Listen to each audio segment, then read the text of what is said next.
berniat untuk menaikkan level kemampuan spiritual mereka. Tetapi apa daya justru malapetaka yang menyambut. Inilah sepenggal kisahnya. Kejadian ini terjadi beberapa puluh tahun yang silam di sebuah desa kecil di pinggiran kota Jepara.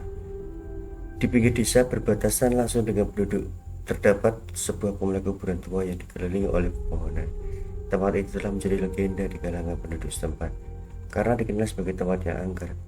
Tak ada orang yang berani melintas di situ kecuali yang betul-betul terpaksa.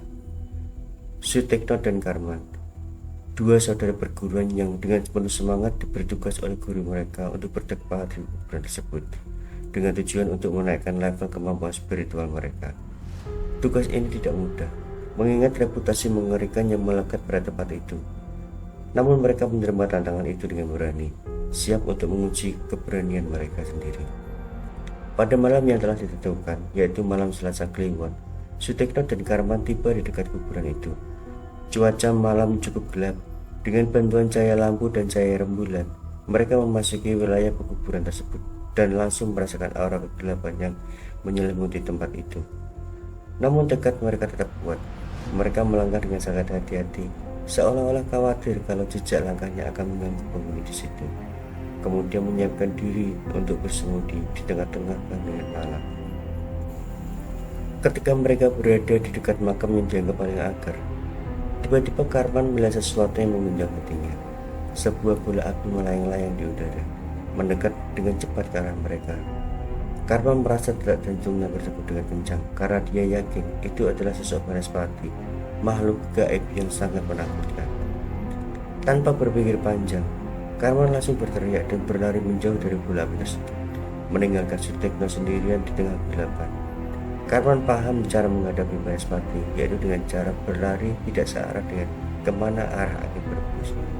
Dia mendapat pengetahuan itu dari bapaknya, karena Banaspati akan cepat menjangkau korbannya dengan cara mengikuti arah angin.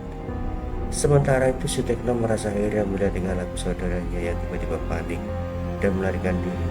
Baginya bola api itu mungkin hanyalah ilusi atau fenomena alam yang tak terduga. Sutekno memutuskan untuk tetap berada di tempatnya dan melanjutkan pertamanya. Namun keputusannya membawa malapetaka. Ketika bola api semakin mendekat, Sutekno mencoba untuk tidak panik, dan sebelum dia sempat mengambil langkah-langkah pencegahan, bola api itu menabraknya dengan keras. Tubuhnya terpental beberapa meter jauhnya dan terkapar di atas tanah kuburan yang sepi.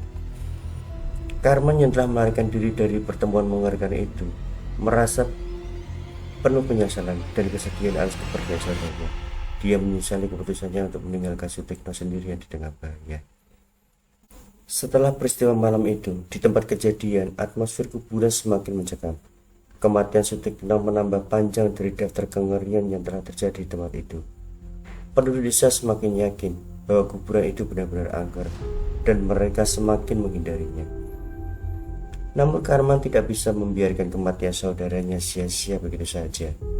Dia berusaha mencari jawaban atas kematian Tekno, termotivasi oleh keinginan untuk menghormati dan membalas dendam atas kematian saudaranya.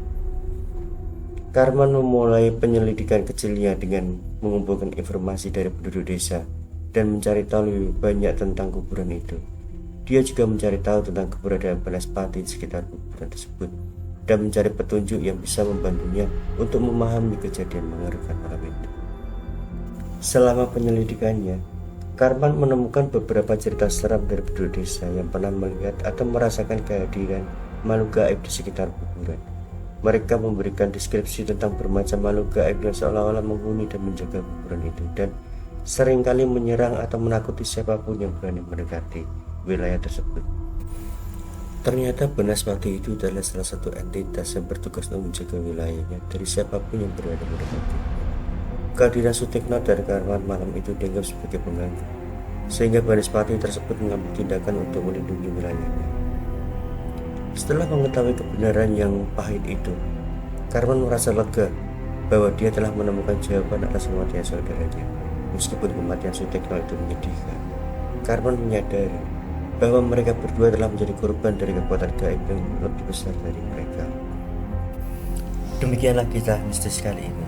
Kalau teman-teman berkenan, berikanlah subscribe, komen, dan like agar channel ini dapat berkembang di kemudian hari nantinya. Terima kasih.